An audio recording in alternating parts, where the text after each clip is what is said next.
"Your filthy hands don't even deserve to touch that piano," shouted the millionaire CEO, humiliating the employee in front of all the guests. The piano was a sacred relic of his late partner, and he treated it like trash just because she admired it. But at the exact moment of the humiliation, the family lawyer interrupted the party. He had the will. The CEO was smiling, sure he would inherit everything. But when the lawyer read the main clause about the piano, the silence was absolute. All the guests looked shocked, not at the CEO, but at the employee. She wasn't just looking. She was the only one there who held the key to the secret locked inside it. The luxury penthouse in Manhattan loomed over the city like an eagle's nest of glass and steel, a monument to the vast fortune Edward now commanded alone.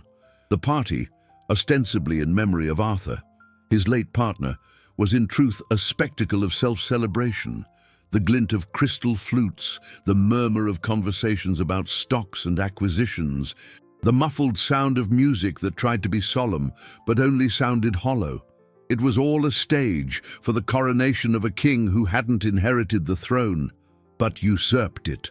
Edward circulated among the guests, a rehearsed smile on his lips, accepting condolences that sounded more like congratulations. He spoke of the company's future, of new ventures, of Arthur's genius, always positioning himself as the natural heir to that legacy, the only one capable of turning his friend's visionary capital into palpable profit. In the center of the living room, isolated by an invisible velvet rope, stood Arthur's grand piano. It was a magnificent piece of dark, polished wood, a silent giant that seemed to watch everyone with mute disapproval. Edward made a point of gesturing toward it, telling stories of its inestimable value, not in musical notes, but in millions of dollars. Clara moved between the titans of industry and their wives with the discretion of a shadow. Her black and white server's uniform felt like fragile armor against the weight of the gazes that measured and dismissed her in a single glance. Every tray of canapes she offered, every glass she filled, was a small act of disappearance. She tried not to listen to the talk of net worth and dividends, of how Arthur's absence, while tragic, would open new doors for a more aggressive management style. For her, his absence was a hole in her chest, an unfinished melody. In a rare moment of calm, as most guests crowded onto the terrace to admire the city's glittering nightscape, Clara felt herself drawn by an invisible force. Her feet carried her, almost against her will, toward the piano. She didn't dare cross the imaginary barrier that protected it, but she stopped just inches away. Her eyes, welling with tears, traced the smooth line of the keys, a geography of loss. She could smell the wood, almost hear the sound his fingers had made as they danced across the ivory. It was an intimate, profound grief, a sanctuary of memory in the midst of a profane celebration. Edward saw her, his face, once a mask of feigned sympathy, contorted into one of fury. He saw the perfect opportunity to reinforce his dominion, to show everyone who was in charge. He marched toward her, his expensive shoes clicking on the marble floor with a threatening cadence. The ambient music seemed to retreat before his approach. "What do you think you're doing?" His voice was a low, controlled growl, but it was laced with venom, loud enough for those nearby to turn. Clara flinched back, her heart pounding, the heat of shame rising in her neck. "Don't you dare touch that piano with those hands. Your hands don't deserve to touch this piano." He then turned to the gathering audience, speaking to them but aiming his words at her. "This is a priceless instrument. It belonged to my partner, a genius. It is not to be stained by the filthy hands of the help. Get back to the kitchen where you belong." Humiliated, the world spinning and tears finally winning the battle against her eyelids, Clara was about to run, to vanish, when a deep, serene voice cut through the heavy silence. "Mr. Vance, I apologize for interrupting the party." It was Mr. Hayes, the grey-haired lawyer who had been Arthur's longtime friend and the executor of his estate. Edward, visibly irritated by the break in his theatrical moment, answered impatiently, "Hayes, what is it? We've read the will. Everything is settled. I'm in charge now." The lawyer was unperturbed. With a calm motion, he removed a sealed envelope from his suit jacket.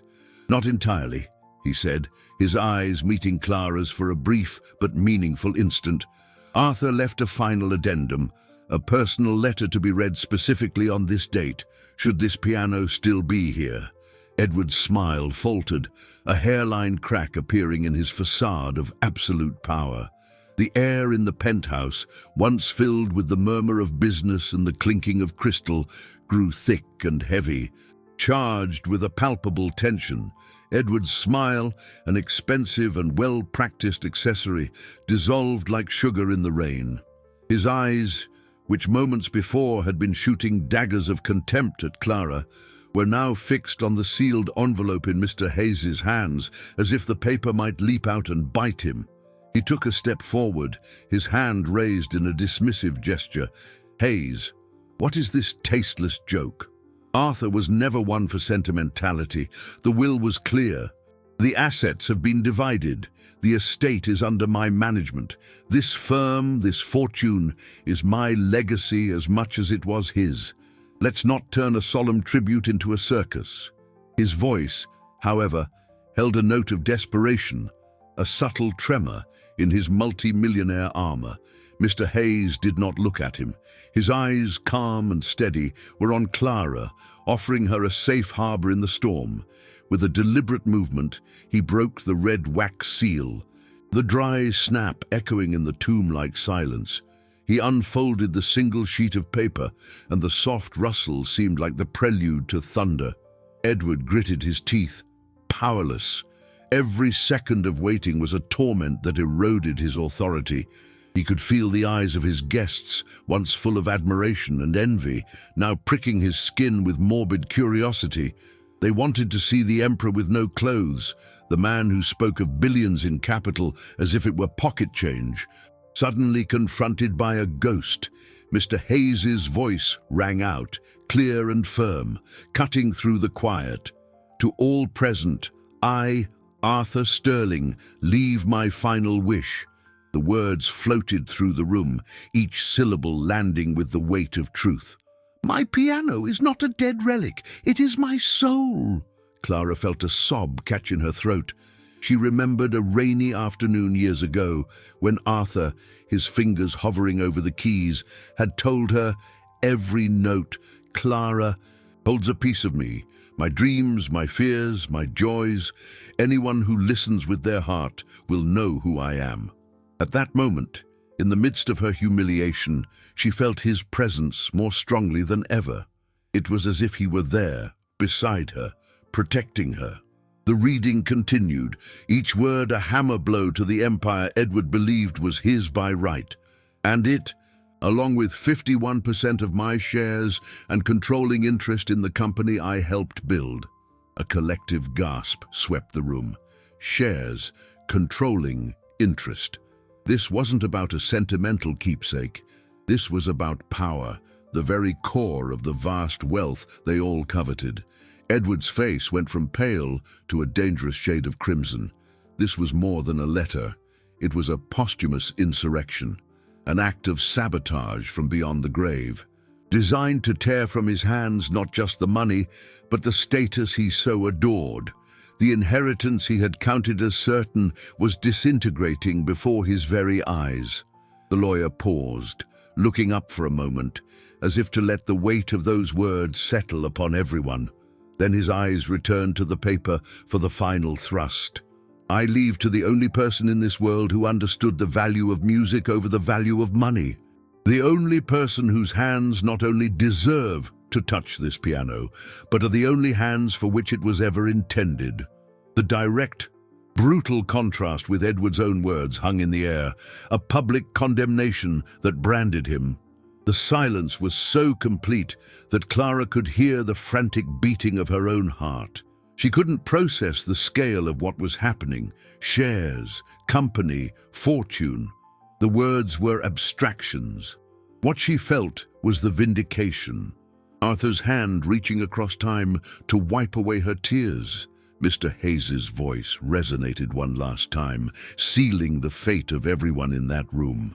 "I leave everything to my secret protégé, whom I have been anonymously sponsoring at the Vienna Music Academy for the last 5 years, Miss Clara Evans."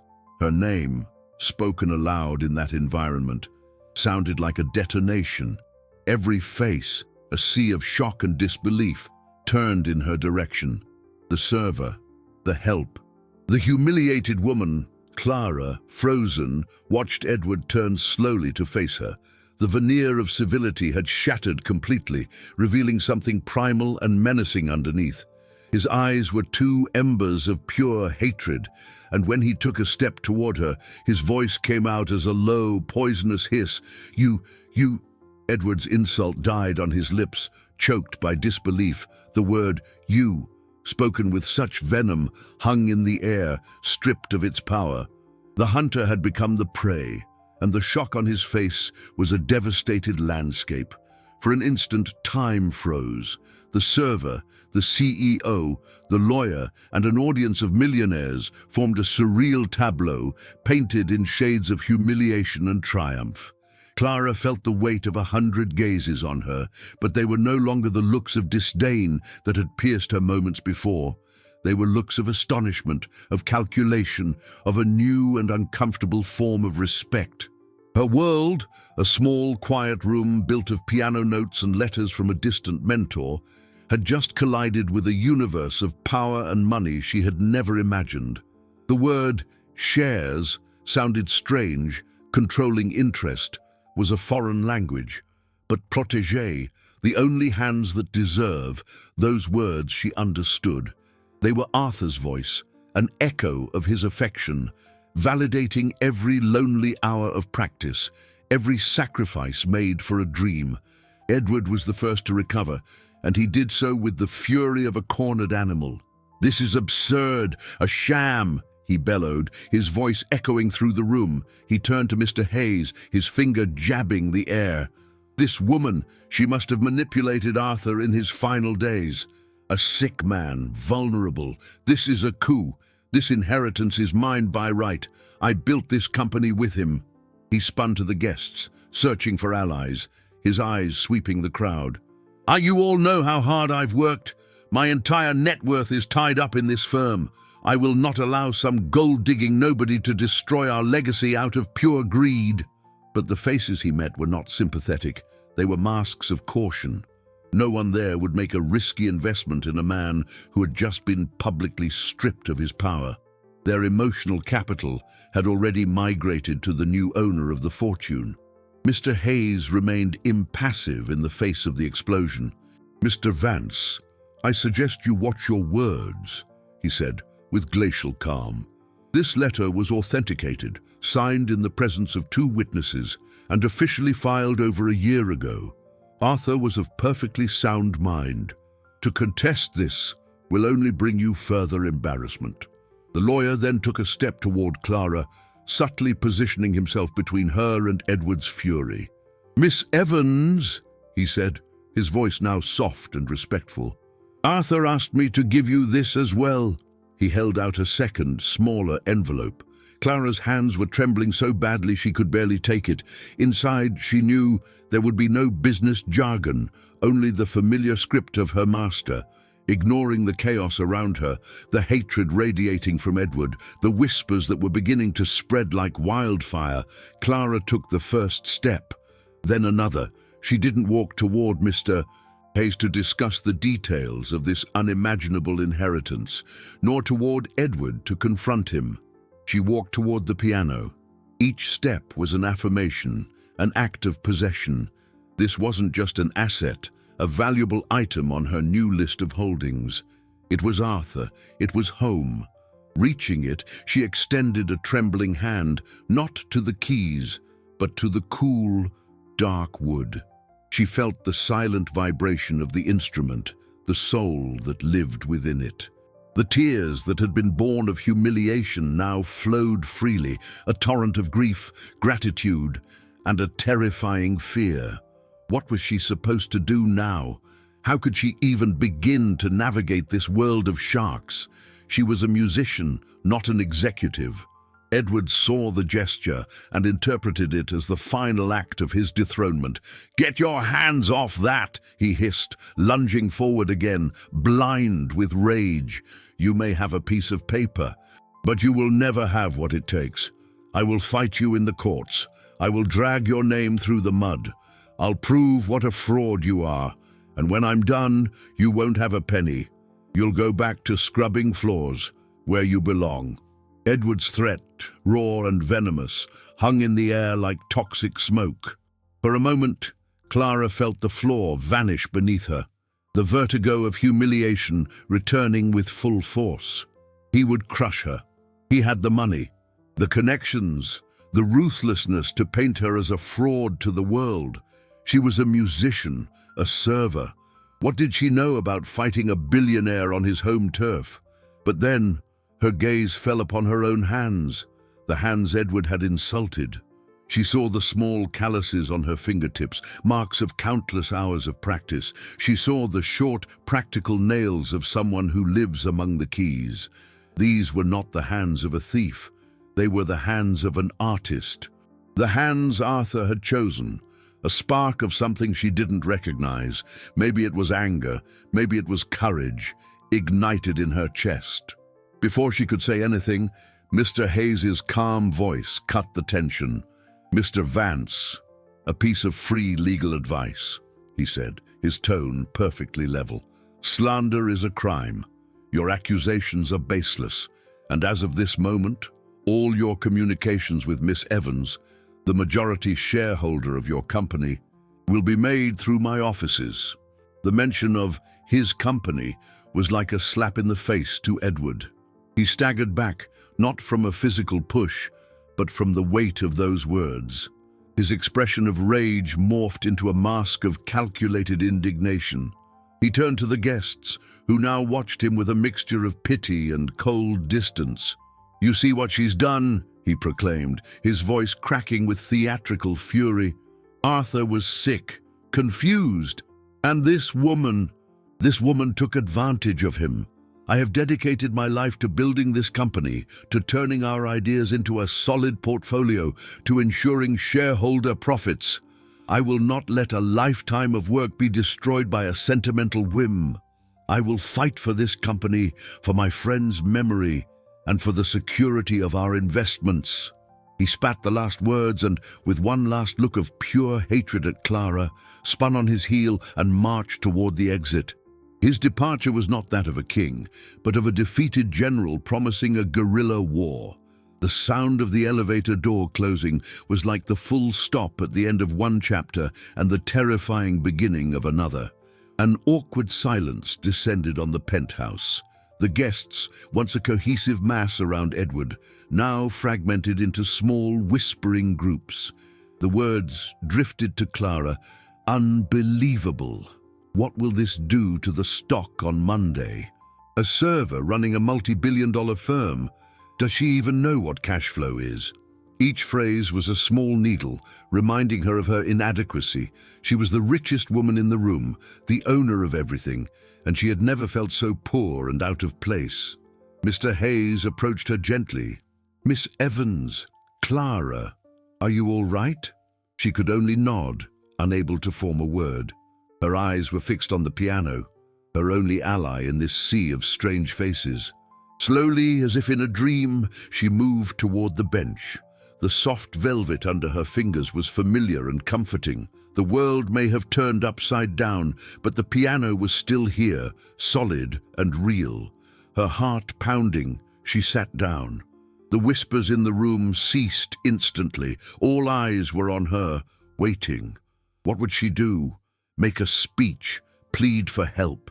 Clara ignored them all. She looked at the keys, the black and white, the universe she understood. She closed her eyes, took a deep breath, and let the memory of Arthur guide her. Her hands, the hands that didn't deserve it, landed on the keyboard as lightly as a feather.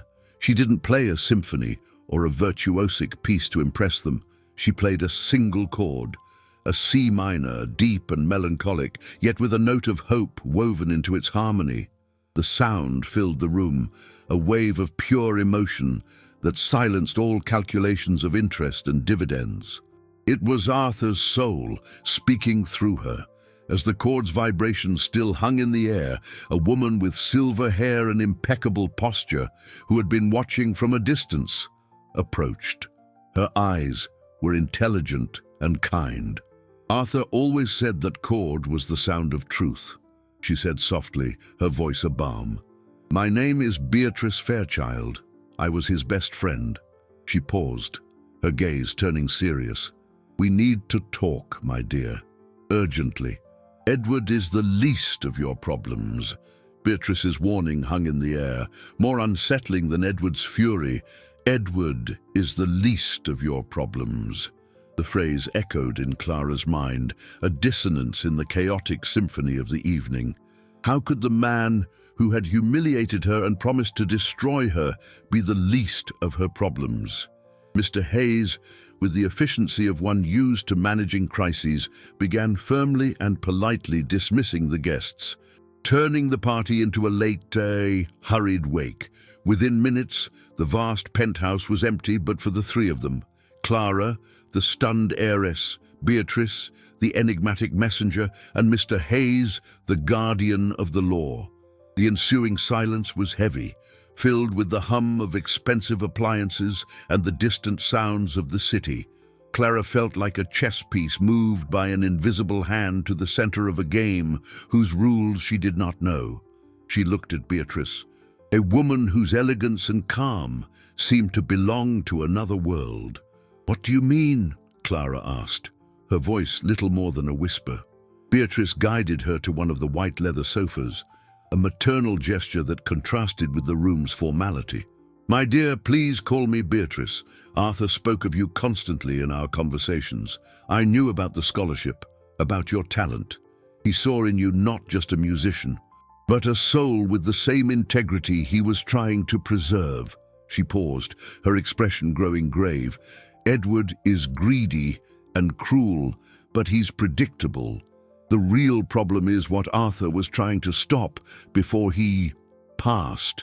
Mr. Hayes approached, a leather briefcase in his hand. Arthur came to me a month before his final heart attack, the lawyer explained. He was deeply concerned about a deal Edward was forcing through the board. A high-risk, hostile takeover of a tech startup. Edward was promising astronomical profits, an exponential increase in share value. But Arthur saw what the others didn't. It was a bubble about to burst, a scheme that could compromise the company's entire cash flow and, thus in the worst-case scenario, lead to bankruptcy. A chill went down Clara's spine. The words sounded like a foreign language. Hostile takeover, cash flow, shares. They were the building blocks of Edward's world, a world that now threatened to collapse on top of her. Arthur believed Edward was either being fooled or, worse, that he knew the risks and was willing to sacrifice the company's stability for a short-term personal gain. Beatrice continued. He was gathering proof, analyzing the startup's hidden liabilities, but he ran out of time. He changed the will as an emergency measure, a way to put the brakes in the hands of someone he trusted implicitly, in you. The enormity of it all hit her like a wave. Arthur hadn't just given her a fortune, he had given her a burden, a battle he couldn't finish. Her inheritance wasn't a gift, it was a titanic responsibility. She was the guardian of a legacy that went far beyond money. It was about the integrity and the work of a lifetime. What am I supposed to do? Clara stammered, feeling small and helpless. Mr. Hayes opened his briefcase. The first step. Edward has called an emergency board meeting for tomorrow morning. He's going to try to ram the investment through, using the instability of the succession as an excuse to act fast. He'll paint you as an ignorant intruder. You need to be there. The thought terrified her. Facing Edward again, on his turf, surrounded by his allies. It was like asking a bird to swim in the deep ocean. Beatrice placed a hand over hers, her touch firm and warm. You won't be alone, she said. Mr. Hayes and I will be with you. You don't need to understand business, Clara. You just need to remember the man Arthur was. The values he stood for, that is your greatest strength. Clara looked at the piano, her sanctuary. Music was her refuge, but now she was being called to war. She took a deep breath, the melancholic chord she'd played still echoing in her soul. It was the sound of truth, Beatrice had said, and the truth had to be defended. "Okay," she said, her voice gaining a firmness that surprised even herself. "I'll be there." The boardroom was a glass aquarium overlooking the financial heart of Manhattan, a place where decisions affecting thousands of lives were made with the coldness of a mathematical calculation. Clara felt exposed, her every move scrutinized by the men in dark suits seated around the long mahogany table. They were the board of directors, and their faces were masks of skepticism and loyalty to Edward, who sat at the opposite head of the table, exuding an arrogant confidence. Beatrice and Mr. Hayes sat on either side of her, a silent barrier of support, but Clara knew that, ultimately, the fight was hers. Edward began the meeting without preamble, his voice resonating with an authority he refused to yield. He spoke of the need for decisive action in a time of transition, of honoring Arthur's legacy with boldness and vision. Then he launched his offensive. Charts and projections flashed on a massive screen, a bombardment of corporate jargon, disruptive synergy, leveraging digital assets, exponential profitability. He painted the acquisition of the startup, Innovatech, as a once-in-a-lifetime opportunity, a deal that would double the company's value in under 2 years and generate record dividends for shareholders. He spoke directly to the board members, ignoring Clara, treating her as an accident, an irrelevant detail to be worked around. "Gentlemen, I know the situation is atypical, but we cannot allow sentimentality to prevent us from securing our future. This investment is the very move Arthur and I planned for years." A blatant lie, but told with such conviction that several members nodded. Clara felt panic rising. She didn't understand the charts. The numbers seemed to dance before her eyes. Edward was building a fortress of financial logic, and she had no weapons to bring it down. He was cornering her, intimidating her with a language designed to exclude her. When he finished his presentation, he turned to her with a condescending smile. "Miss Evans, I know this must all seem complicated, but I ask that you trust the experience of those who have been in this market for 30 years. I ask the board to approve the motion to proceed with the acquisition immediately." One of the members, an older man named Mr. Kensington, cleared his throat. "Edward, with all due respect, Miss Evans holds the controlling interest. We need her approval." Edward shrugged, his contempt palpable. "A mere formality. I'm sure the new shareholder won't stand in the way of progress." All eyes turned to Clara. The silence was crushing. This was the moment of her public execution. Her mind went blank, fear paralyzing her throat. She looked at Beatrice, who gave her a slight, encouraging nod. "Remember Arthur?" Her voice echoed in Clara's mind.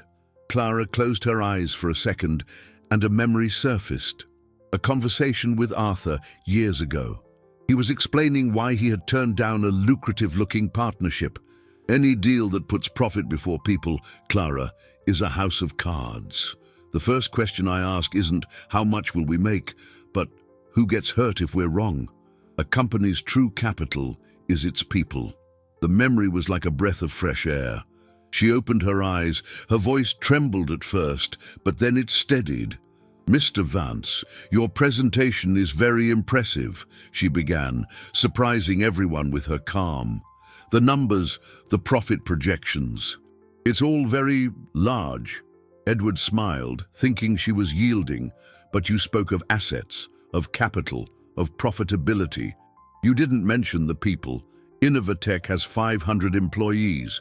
In your projection of synergy and resource optimization," she used his own words, "what happens to them?" Edward was caught off guard. "That's an operational detail, to be handled later." "It doesn't seem like a detail to me," Clara insisted. "Arthur always told me that the greatest asset of any business is its people. So, I ask, what is the contingency plan for the employees at Innovatech should optimization become necessary?" The simple, direct question hung in the air, disarming all the technical complexity of his presentation.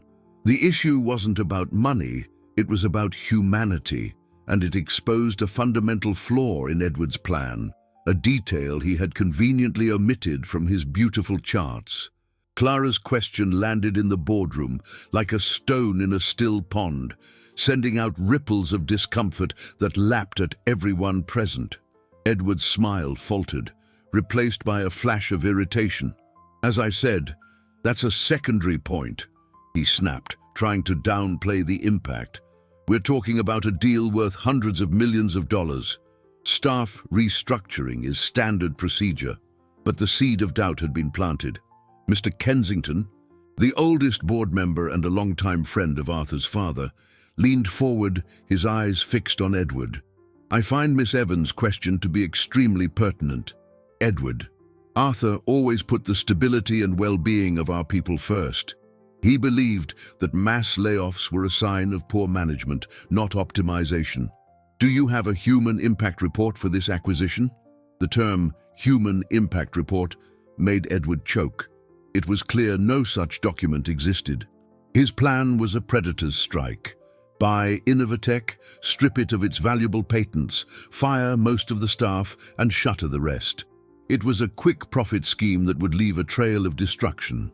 Clara's question, born from Arthur's philosophy, had exposed the implicit cruelty of his strategy. "We can't be held back by outdated idealism," Edward blustered, losing his composure. "The market is aggressive. If we don't make this move, our competitors will. This is about survival, about maximizing shareholder value." Another board member, usually an ally of Edward's, chimed in. "But the reputational risk of a mass layoff, Edward, that also affects long-term share value. Arthur's philosophy always guaranteed us employee loyalty and market confidence." Edward's support was eroding, not because of a complex financial analysis, but because of an appeal to principles he had disdained. Clara realized, with a sudden, stunning clarity, that she didn't need his jargon. She had Arthur's wisdom. She didn't have to be a ruthless executive. She could lead with empathy, the same empathy with which she played the piano. That was her internal turning point. Fear gave way to a quiet resolve. She wasn't just defending an inheritance, she was defending a world view. Seeing he was losing control, Edward played his final card. "I'm putting the motion to a vote, now." But Mr. Kensington held up a hand. "I move to table the vote. I believe the acquisition plan needs to be re-evaluated, with a full analysis of the impact on human resources and long-term liabilities, as Miss Evans has implicitly suggested." The motion was quickly seconded. The vote to postpone was nearly unanimous. Edward's defeat was silent but absolute. He slumped back in his chair, his face a mask of contained fury, his knuckles white as he gripped his pen. He had been outmaneuvered not by a titan of industry, but by a server who dared to ask about people. The meeting was adjourned. As Clara, Beatrice, and Mr. Hayes rose to leave, Clara felt her phone vibrate in her pocket. It was an unknown number. She opened the message, expecting an angry reporter or investor, but the text was short and cryptic. "He hid the truth in the harmony studies. Look for the treble clef." Clara looked around the room, bewildered. Who could have sent that? Her mind raced. Harmony studies was a musical term. The treble clef was the symbol that opened most sheet music. It was a code, a clue from someone who knew both Arthur and music, someone who was on her side, watching from the shadows. Back in the quiet safety of the penthouse, the text message glowed on Clara's phone, both a promise and a puzzle. Harmony studies. Treble clef. The words resonated with a familiarity that was both comforting and frustrating. Beatrice and Mr. Hayes read the message over her shoulder, the same perplexity on their faces.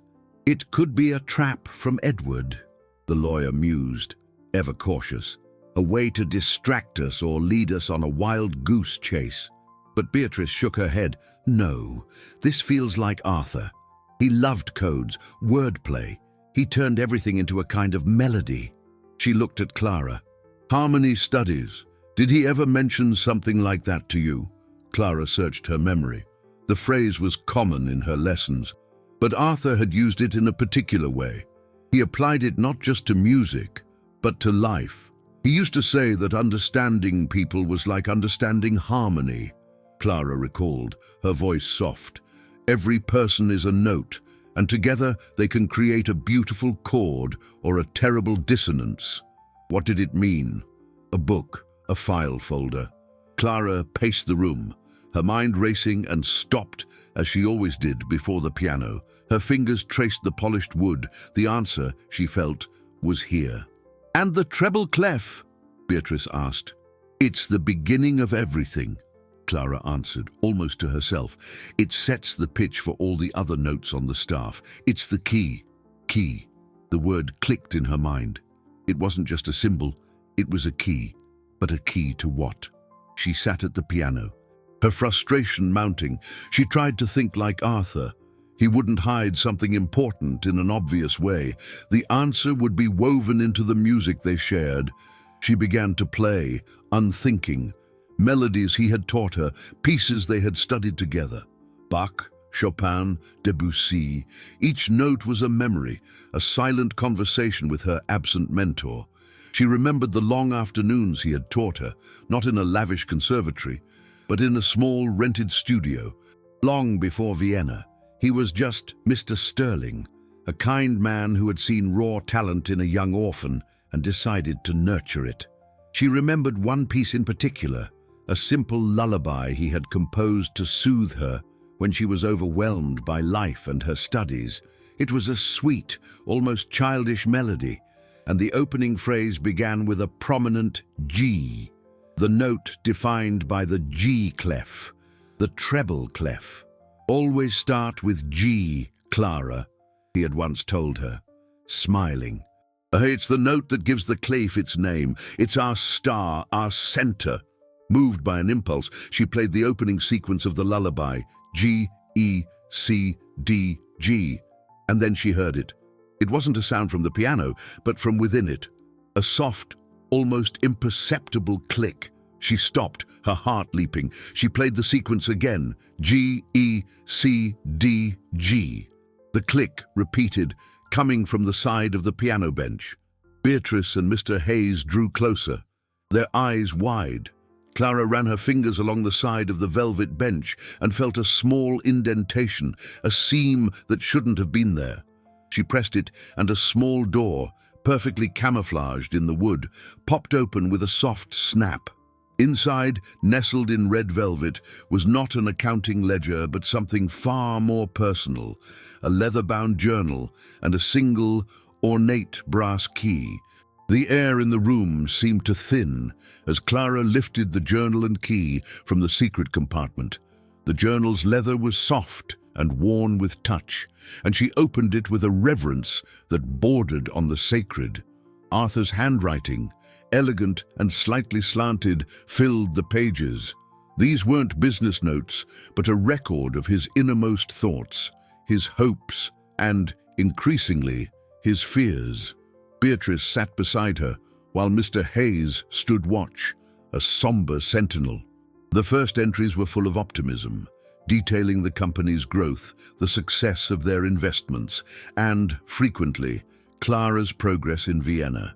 He wrote of his pride, his certainty that his investment in the soul, as he called her sponsorship, would yield the greatest return of all. But as the dates moved forward, the tone shifted. One name began to appear with alarming frequency: Edward. Edward is changing, Arthur had written in an entry from a year ago. The drive for wealth was always there, but now it's become an insatiable hunger. He no longer talks of building, only of acquiring. He sees the market not as an ecosystem, but as a battlefield where only the predators survive. Clara felt a shiver run down her spine.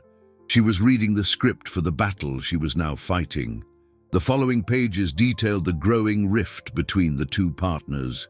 Arthur described how Edward began making small side deals, using company funds for high-risk personal investments in cryptocurrencies and volatile markets, hiding the losses in complex reports no one bothered to decipher.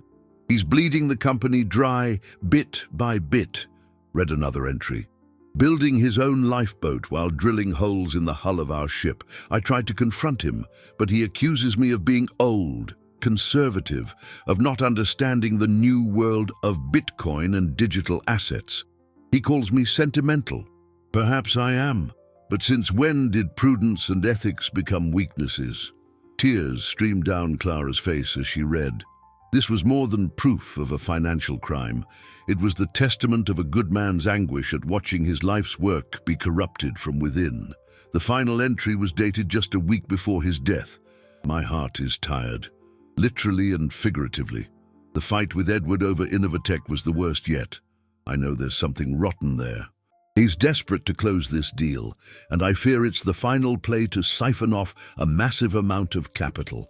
I don't have the hard proof yet, but I'm close. I've changed my will. It's a drastic measure, but I have to protect the company, and I have to protect Clara. If something happens to me, she will be the only one with the moral fortitude to see the truth. I leave her not a burden, but a choice. The choice to fight for what is right." Clara closed the journal, her chest tight. The inheritance was a call to arms. She looked at the brass key in her hand. It was solid and heavy.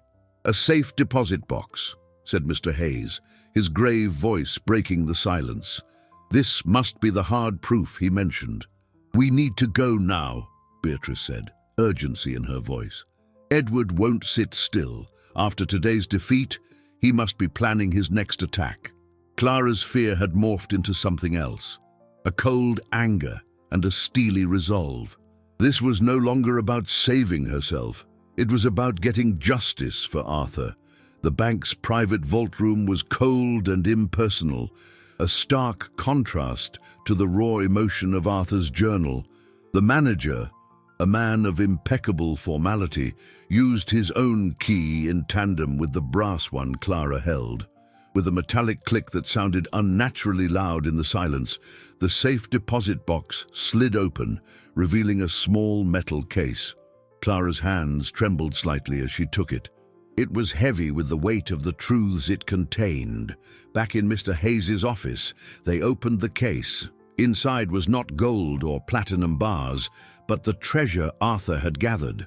An external hard drive and a stack of printed documents, each meticulously organized in labeled folders. As the lawyer connected the drive to his computer, Beatrice sifted through the papers, her breath catching in her throat. "My God," she whispered, "it's worse than we ever imagined." It was a corporate fraud scheme of breathtaking audacity. The documents, filled with information about assets, liabilities, and cash flow, detailed a network of shell companies registered in offshore tax havens. For years, Edward had been siphoning off small amounts, interest from investments and dividends that went unnoticed in the company's vast finances, and funneling them into these accounts. It was a slow, steady drain, but over time it had amassed a secret fortune. The Innovatech deal was the endgame. The plan was to use the firm's capital to buy the startup for a wildly inflated price. Edward's shell company, acting as a secret middleman, would receive an exorbitant consulting fee, which was in fact the bulk of the purchase money. Then Innovatech, already stripped of its key assets, would be declared insolvent, leaving Arthur's legacy company with $1 billion debt and a gutted portfolio. He wasn't just stealing, he was planning to murder the company. Clara stared at the computer screen, where Mr. Hayes was pulling up spreadsheets and diagrams, mapping out Edward's web of deceit. She didn't understand all the technical details, but she understood the essence of the betrayal. It was a profound disloyalty, not just to a partner, but to a friendship of decades. Edward was willing to destroy everything he and Arthur had built, all for greed. The weight of responsibility on Clara's shoulders was almost physical. This was no longer a business dispute. It was a matter of justice. The journal was the intent, but these documents were the irrefutable proof. She had the power to expose Edward, to clear Arthur's name, and to save the jobs of thousands of people. But the fear was still there, a cold knot in her stomach. Edward was not a man who accepted defeat. He's a billionaire with a powerful network, Clara said, voicing her fear. What if he manages to bury this? What if he destroys us before we can act? Beatrice, who had been reading a final folder, looked up, her eyes blazing with a cold fury. He won't. She turned a document toward Clara. It was the deed to a luxury condo, registered to one of the shell companies. Arthur found out just how deep his depravity went, Beatrice said. This is the apartment of a board member's mistress, a gift to ensure his vote and his silence. Edward doesn't have allies, Clara. He has accomplices, and accomplices are the first to abandon a sinking ship. Mr. Hayes nodded, his face grim. We have everything we need to take this to the board and, if necessary, to the authorities. But Beatrice is right. Edward must sense the net is closing in. And a cornered animal is always the most dangerous. He won't attack you in the boardroom again. He'll try to discredit you publicly. Prepare yourself, Clara. The real war starts now. Edward's retaliation came faster and more brutally than Clara could have imagined. The next morning, her face was plastered across the country's top financial newspapers. The headlines were venomous. Inexperienced IRS puts empire at risk. Power struggle threatens stability of tech giant. Insiders fear collapse under new leadership. The articles, citing anonymous sources close to the board, painted a devastating portrait of her. She was an emotionally unstable musician, a grifter who had taken advantage of a sick benefactor and was now manipulated by advisors of questionable character, a clear jab at Beatrice, paralyzing the company with her ignorance and stubbornness. The Innovatech acquisition was presented as a masterstroke, a vision for the future that the server-turned-heiress was too simple to comprehend. Edward had leaked edited documents, out-of-context email snippets, and false financial projections to build his narrative. He wasn't just defending himself. He was actively trying to destroy her. Clara's phone wouldn't stop ringing. It was reporters, panicked minority shareholders, even company employees wanting to know if their jobs were safe. The pressure was a physical assault, a wave of hostility that left her breathless. Every article, every online comment was a stab at her confidence. She began to doubt herself. Was she everything they said she was? A fraud? A musician with no place in this world of sharks? Was she really destroying Arthur's legacy because she didn't understand business? The pain was intense, a knot of anguish in her chest. She hid in the penthouse, drawing the curtains as if she could shut out the world. The piano called to her, but she couldn't bring herself to play. Her hands, the hands Edward had insulted and Arthur had exalted, felt alien, incapable. Beatrice found her sitting in the dark, the room's silence broken only by her choked sobs. "They're tearing me apart," Clara whispered. "Maybe he's right. Maybe I should have just taken the money and disappeared. I'm not a leader. I'm a musician." Beatrice sat beside her, not with easy words of comfort, but with a quiet strength. "Arthur didn't choose you because you were an executive, Clara. He chose you because you weren't. He chose your character, your integrity, your ability to hear the truth amid the noise. Edward fights with the weapons he knows: lies, manipulation, fear. Those are the tools of a weak man." She took Clara's hands in hers. "Do you think these hands are weak? These hands can create beauty from silence. They can translate emotions that words can't express. You have a strength that Edward will never understand. The question is, are you going to fight his war on his muddy battlefield, or are you going to bring him to yours?" Beatrice's words were a lighthouse in the dark, her battlefield. What was it? Not finance, not the media. It was the truth, the simple, resonant truth she had felt when she played that first chord on the piano. The truth held in Arthur's journal. She didn't need to play Edward's dirty game. She just had to present the truth in a way no one could ignore. The resolve returned, no longer fragile, but forged in the fire of humiliation and pain. She stood, walked to the phone, and called Mr. Hayes. "Call the board meeting. As soon as possible," she said, her voice firm and clear. Edward wanted a public spectacle. He's going to get one. The boardroom was more tense than ever. Edward's smear campaign had partly worked. The board members looked nervous, their eyes shifting between Clara and Edward, as if trying to guess which horse to bet on. The company's stock had dipped, and fear was a palpable scent in the air-conditioned room. Edward, meanwhile, was at the peak of his arrogance. He believed he had won the war of narratives, had backed Clara into a corner. He opened the meeting with an air of false regret. "Gentlemen, I'm sorry it has come to this. The instability caused by this transition is damaging the company we all love. The market demands clarity and strong leadership." He then turned to Clara, his tone patronizing and condescending. "Miss Evans, I understand your position is a delicate one. To resolve this impasse and restore order, I have prepared a generous offer. The company will buy out your shares at 30% above market value. A true fortune. You would be free to pursue your music, your art, and we could get back to generating profit and stability. Think of it as the best solution for everyone."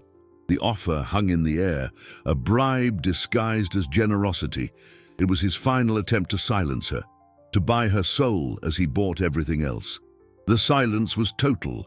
All eyes were on Clara. This was the moment, the climax of her entire journey. The humiliated server, the surprised heiress, the slandered leader. She stood, not with the aggressive posture of an executive, but with the serene grace of a concert pianist taking the stage. She didn't look at charts or projections. She held only one thing: Arthur's leather-bound journal. "Thank you for your offer, Mr. Vance," she said, her voice calm and resonant. "But you, once again, mistake price for value. You speak of profit and stability, but I would like to speak about legacy, the legacy of the man who built this company alongside you." She opened the journal. "I'd like to read something Arthur wrote. A company is not just a balance sheet of assets and liabilities. It is a community of people united by a purpose. The day we forget that, the day our cash flow becomes more important than our human capital, is the day we will have lost everything, no matter how many digits are in our bank account." Her voice filled the room, Arthur's words echoing like a forgotten oath. The older board members shifted in their seats, their discomfort obvious. Clara then lifted her gaze from the journal and fixed it on Edward. "And Arthur wrote that while you were planning to sacrifice 500 jobs at Innovatech in the name of progress, he wrote that while you were creating shell companies to siphon funds that belonged to all of us." Edward's face went white. "This is absurd, the slander of a desperate woman." "It's not slander when you have proof," Clara countered calmly. That was Mr. Hayes's cue. With a click of his laptop, the giant screen behind Edward, which had once displayed his misleading charts, now showed the diagram of the shell companies, the money transfers, the names, the dates, the truth in black and white. "Here is the entire plan, Edward," Clara said, her voice as sharp as glass. "Not to save the company, but to bleed it dry while you escaped with the money. You weren't honoring Arthur's legacy. You were dancing on his grave." The transformation was complete. Before them all, the server had become a queen, not by inheriting a crown, but by earning it. The impact of the revelation was like a silent shockwave. The diagrams on the screen were an irrefutable indictment, a spider's web of greed that Edward had woven over years. His face cycled through a succession of colors, from chalky white to furious red, before settling into a mask of stunned defeat. He opened his mouth to protest, but no sound emerged. He had been utterly exposed, not by a corporate rival, but by simple, well-documented truth. Mr. Kensington was the first to break the silence. He rose to his feet, his face etched with disappointment and rage. "Edward, I have known you since you were a young man starting this firm with Arthur. Never, in my worst nightmares, could I have imagined such a betrayal." He turned to the rest of the board. "I move for the immediate removal of Edward Vance from his position as CEO and from his seat on this board, and for a full legal investigation into these allegations." The vote was instant and unanimous. Edward said nothing. He simply stood, collected his briefcase, and walked toward the door. On his face was no remorse, only the hollowness of a man who had gambled everything and lost. His exit was not dramatic, but pathetic, the sorry end to a reign of avarice. With Edward gone, the mood in the room shifted from tension to constructive urgency. Mr. Kensington turned to Clara, and in his eyes was a profound respect. "Miss Evans, Clara, on behalf of this board, I apologize. We doubted you, and we were wrong. The leadership you have shown today, that is, Arthur's leadership, what do you wish to do?" The question hung in the air. The power was without question hers. She took a deep breath, feeling both the weight and the freedom of the moment. "My first official act as interim chair of the board," she said, her voice steady, "is to cancel any and all negotiations regarding the acquisition of Innovatech. Second, I want a full independent audit of all our finances for the past 5 years. We need to know the full extent of the damage and ensure every stolen dollar is recovered." She paused, looking at the faces before her. "But that is not enough.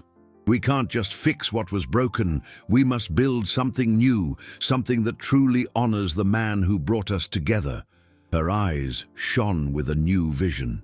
"Therefore, I am also announcing the creation of the Arthur Sterling Foundation for the Arts. A fixed percentage of the company's annual profits will be dedicated to funding scholarships for young musicians, painters, writers, talented individuals who, like me, might never have gotten a chance. Arthur's greatest asset wasn't his business acumen, but his belief in human potential, and that will be our true legacy." The proposal was met with an admiring silence, followed by a collective nod of approval. In that moment, Clara wasn't just saving a company. She was redefining its purpose, infusing her mentor's soul into the very fiber of the business empire. The conflicts had been resolved, not with vengeance, but with a constructive justice that promised a better future. 6 months later, the Manhattan penthouse was unrecognizable.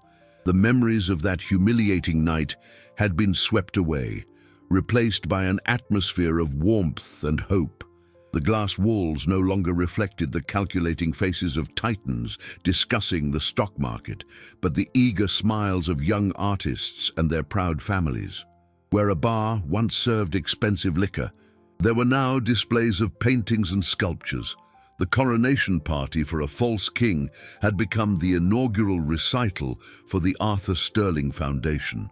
At the center of it all, as always, was the grand piano, no longer an untouched relic, but a living instrument, warmed by the soft light and anticipation.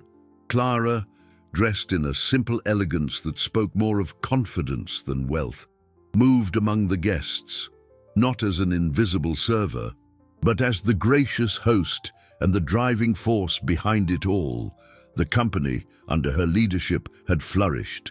After the audit, the damage from Edward's schemes was contained, and new policies focusing on sustainable innovation and employee well-being had restored the confidence of both investors and the market.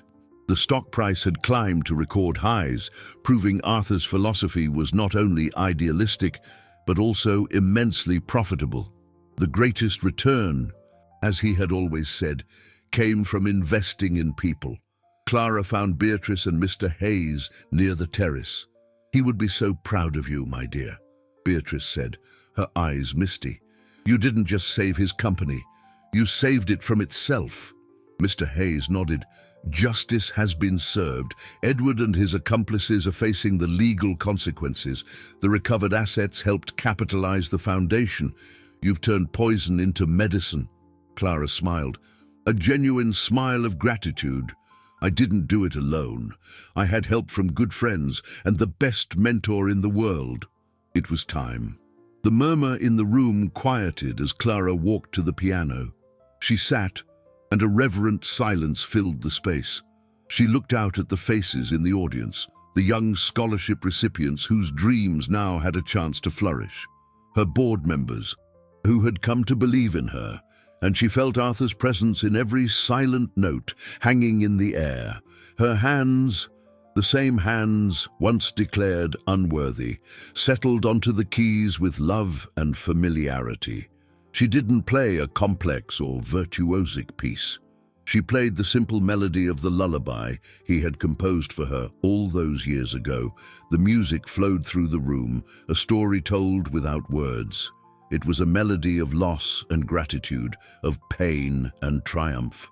It was proof that a true legacy is measured not in dollars, euros, or Bitcoin, but in the beauty we create and the lives we touch. The journey had been arduous, but here, surrounded by art and hope, Clara understood the true meaning of the inheritance she had received. It wasn't control of a multi-billion-dollar company, but the chance to continue composing the most beautiful harmony of all, that of human kindness. As the final soft note hung in the air, a single, silent tear rolled down her cheek. It was not a tear of sorrow, but of peace.